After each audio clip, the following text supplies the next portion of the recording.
tous, alors déjà pour le premier épisode de cette série je vais déjà vous expliquer ce que je vais dire dans ce genre de vidéo. En premier lieu je vais vous raconter le synopsis du manga en question et le prologue s'il en a un bien sûr.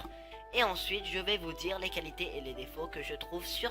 Alors je pense que vous l'avez deviné les gars, on est là pour parler de Fairy Tail. Je sais bien que ce manga est beaucoup critiqué, mais pourtant j'aime bien ce manga. Donc j'ai décidé de vous en faire une vidéo. Alors commençons par le prologue. Dans le royaume de Fioré, il existe parmi le commun des mortels des hommes et des femmes qui manipulent la magie. Ils sont appelés mages. Pour mieux les contrôler, des guildes, là où les mages se réunissent et font des travaux afin de gagner des joyaux, les joyaux sont la monnaie de Fioré, ont été créés et mis sous la responsabilité du conseil de la magie par l'intermédiaire des maîtres de guildes. Outre la nécessité de contrôler des mages, ce réseau a d'autres utilités. En effet, il permet de fournir un large choix de mages aux clients et de nombreuses missions aux mages par le biais de petites annonces.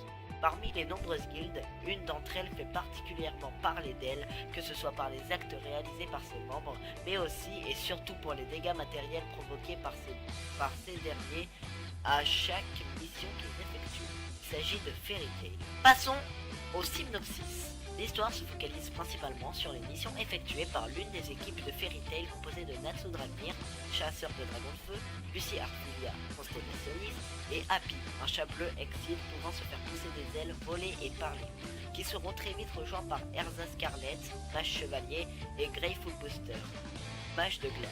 Deux autres membres de la fameuse guilde, ils sont rejoints au cours de l'aventure par Carla, une chatte blanche exil comme Happy, et Wendy, une chasseuse de dragons célestes, et par bien d'autres. Alors les qualités que je trouve à Fairy Tail, bon déjà clairement les OST et opening qui vous mettent dans l'ambiance, des OST épiques pour les combats, des OST tristes pour les scènes dramatiques, etc. Ensuite, le nombre incalculable de personnages. Ce qui est bien dans Fairy Tail, c'est qu'il y aura au moins un personnage qu'on aimera.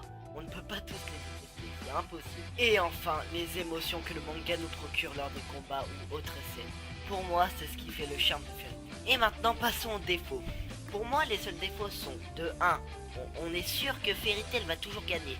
Les méchants ne gagneront jamais. Et de 2 le fanservice à gogo. Non mais sérieux regardez-moi ça. C'est illégal. Bon bah voilà, j'espère que cet épisode vous aura plu et bye.